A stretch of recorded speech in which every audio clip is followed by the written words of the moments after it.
Welcome to study show. मैं हूं शुभम। दोस्तों, आज के इस वीडियो में हम डिस्कस करेंगे मंगल यानी कि मार्स के बारे में कि क्या सच में मार्स पर जीवन संभव है।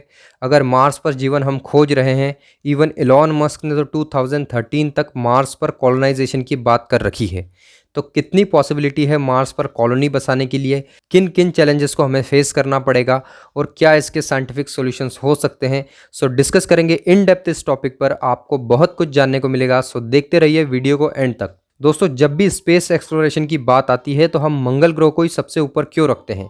क्यों साइंटिस्ट हमारे सोलर सिस्टम में मौजूद 8 प्लैनेट में से सिर्फ मंगल को ही लेके इतने ज़्यादा क्यूरियस है? ना हमारे सोलर सिस्टम में 8 प्लैनेट्स में से जुपिटर, नेपच्यून, सैटर्न और यूरेनस गैसियस प्लैनेट है, यानी एक गैस के गुब्बारे की तरह है। तो इन प्लैनेट पर रहने का तो कोई सेंस ही नहीं बनता है। अब बचे मरकरी और वीनस, जो कि सूरज से बहुत ज़्यादा पास होने की वजह से सोलर सिस्टम के सबसे हॉटेस्ट प्लैनेट है। मरकरी पर टेम्परेचर है 167 डिग्री सेल्सियस और वीनस का टेम्परेचर है 404 डिग्री सेल्सियस।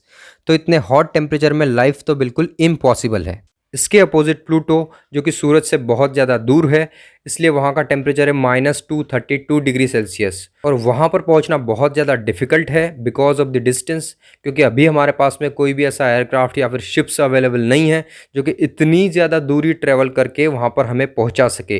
तो यहाँ पर भी लाइफ की कल्पना करना बिल्कुल इम्पॉसिबल सा है। अब हमारे पास में बचा हुआ है मार्स, जो कि ना तो पृथ्वी से दूर है ना ही बहुत ज़्यादा पास है, और साथ ही ये एक ठोस प्लेनेट है यानी कि चट्टानी प्लेनेट है। तो जैसे ही वैज्ञानिकों ने इन सभी चीज़ों को रियलाइज़ किया, मार्स को लेके उनकी क्यूरियोसिटी और भी ज़्यादा बढ़ गई और 4 जुलाई 1997 में पाथफाइंडर मिशन के तहत एक रोवर की सक्सेसफुल सॉफ्ट लैंडिंग मार्स पर कराई गई। इस रोवर ने वहाँ की मिट्टी को टेस्ट किया, बहुत सारी इंपॉर्टेंट इन्फॉर्मेशन वो पृथ्वी तक हमें भेजता रहा, लेकिन वो एक बहुत ही ज़रूरी इन्फॉर्मेशन नहीं दे पाया।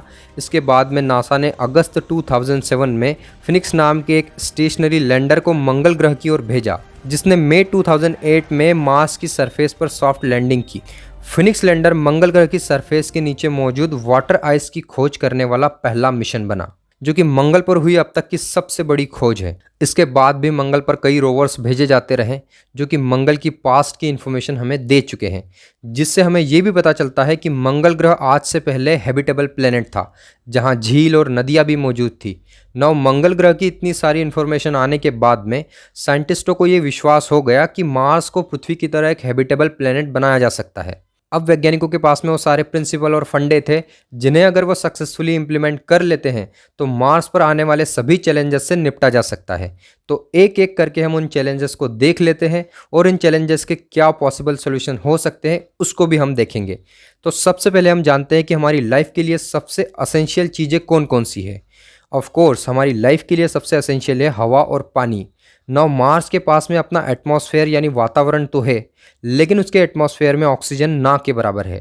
मार्स के एटमॉस्फेयर में 96% कार्बन डाइऑक्साइड है और ओनली 0.13% ऑक्सीजन है। और मार्स पर प्रेजेंट जो कार्बन डाइऑक्साइड है इतनी ज़्यादा मात्रा में वो ड्राई आइस में डिजॉल्व्ड फॉर्म में है, इसीलिए वहाँ का एटमॉस्फेरिक प्रेशर पृथ्वी के कंपैरिजन में 0.6% ही है। इसलिए अगर कोई इंसान बिना स्पेस सूट के मार्स पर उतरता है तो लो एटमॉस्फेरिक प्रेशर होने की वजह से कुछ ही सेकंड में उसकी बॉडी का हाल कुछ इस तरह से हो जाएगा ना। अगर आपने डिफ्यूज़न का कॉन्सेप्ट पढ़ा हो तो आप इजीली रिलेट कर पाओगे कि कोई भी चीज़ हाई कॉन्सेंट्रेशन से लो कॉन्सेंट्रेशन की तरफ मूव करती है। अगर आप बिना स्पेस सूट के मार्स पर कुछ सेकंड्स भी रहते हैं तो वहाँ का एटमॉस्फेरिक प्रेशर 0 होने की वजह से वो जगह ऑलरेडी वैक्यूम्ड है, जिससे आपकी बॉडी में, लंग्स में, इवन सेल्स में जो भी एयर प्रेजेंट है वो इमिडिएटली सक हो जाएगी and immediately you will diet. इसके अलावा अगर लो एटमॉस्फेरिक प्रेशर में हम बर्फ़ को गर्म करते हैं तो बर्फ़ पानी में नहीं बदलेगा बल्कि सप्लीमेंट होकर सीधा गैस बन जाएगा। अब इसी में एक और चैलेंज है। मार्स का एटमॉस्फेयर इतना पतला है कि अर्थ के कंपैरिजन में 100 टाइम थिन है,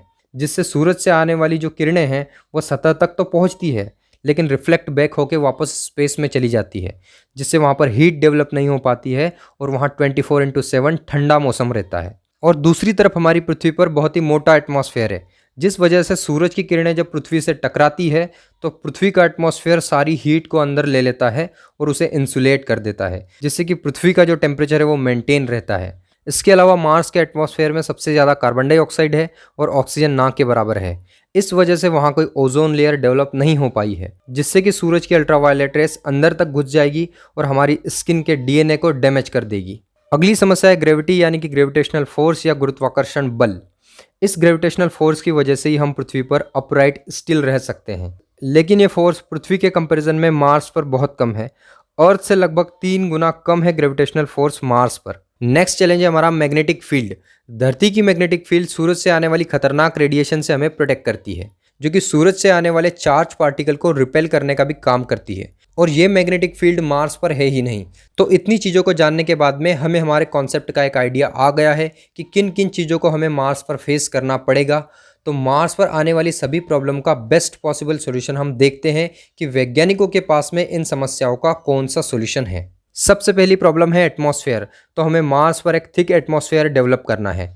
तो मार्स पर थिन एटमॉस्फेयर होने की वजह से वहाँ का एटमॉस्फेरिक प्रेशर बहुत ही कम है। अब हम वहाँ एटमॉस्फेयर इसलिए डेवलप कर रहे हैं ताकि हीट को बढ़ाया जा सके। इसका एक सॉल्यूशन हमारे स्मार्ट वैज्ञानिकों के दिमाग में ये आया कि क्यों ना हम मार्स पर ग्रीन हाउस गैसेस को बढ़ा दें।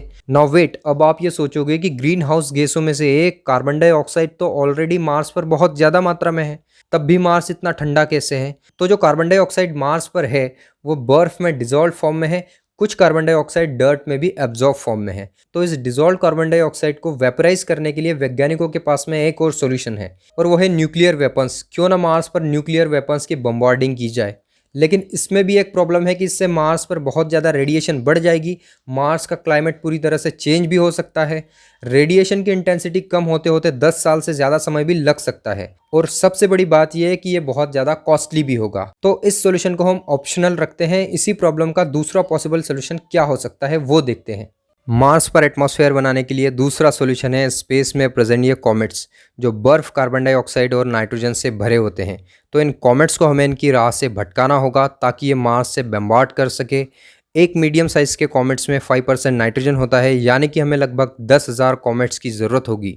तो जैसे ही ये कॉमेट्स मार्स पर फटने लगेंगे, मार्स के एटमॉस्फेयर में कार्बन डाइऑक्साइड, नाइट्रोजन और वाटर वेपर्स निकलने लगेंगे, और धीरे धीरे वायुमंडल भी डेवलप होता चला जाएगा, और धीरे धीरे एटमॉस्फेरिक प्रेशर पृथ्वी के जितना होने लगेगा। अब हमारी दूसरी प्रॉब्लम है वाटर, यानी कि पानी, जो कि मार्स पर आइस के फॉर्म में ऑलरेडी मौजूद है।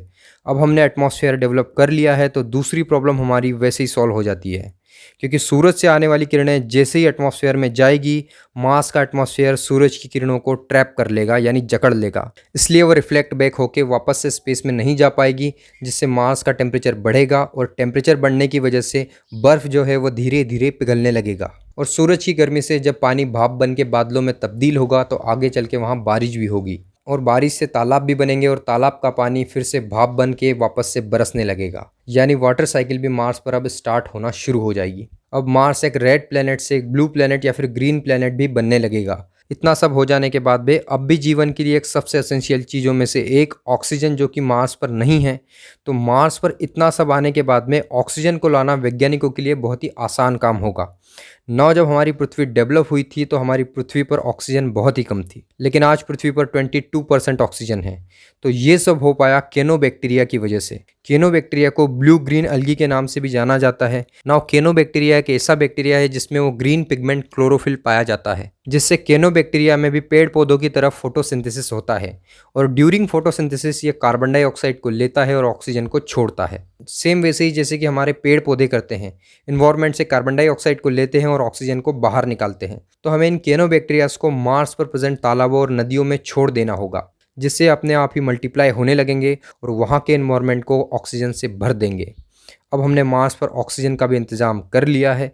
अब बचा हुआ है मैग्नेटिक फील्ड और ग्रेविटेशन। अब हमें मार्स पर आर्टिफिशियल मैग्नेटिक फील्ड डेवलप करने के लिए बड़े बड़े चेन्स ऑफ इलेक्ट्रोमैग्नेट्स की ज़रूरत होगी, जो कि मार्स के चारों तरफ 24/7 घूमते रहेंगे, और उनसे निकलने वाली एनर्जी और मूवमेंट से ग्रेविटेशनल फोर्स जनरेट होगा। यानी कि अगर हम मार्स पर इलेक्ट्रोमैग्नेटिक फील्ड डेवलप कर लेते हैं तो ग्रेविटी अपने आप ही डेवलप हो जाएगी, और इलेक्ट्रोमैग्नेट से जो मैग्नेटिक फील्ड डेवलप होगी वो सूरज और अंतरिक्ष से आने वाली खतरनाक किरणों तथा चार्ज पार्टिकल को रिपेल कर देगा।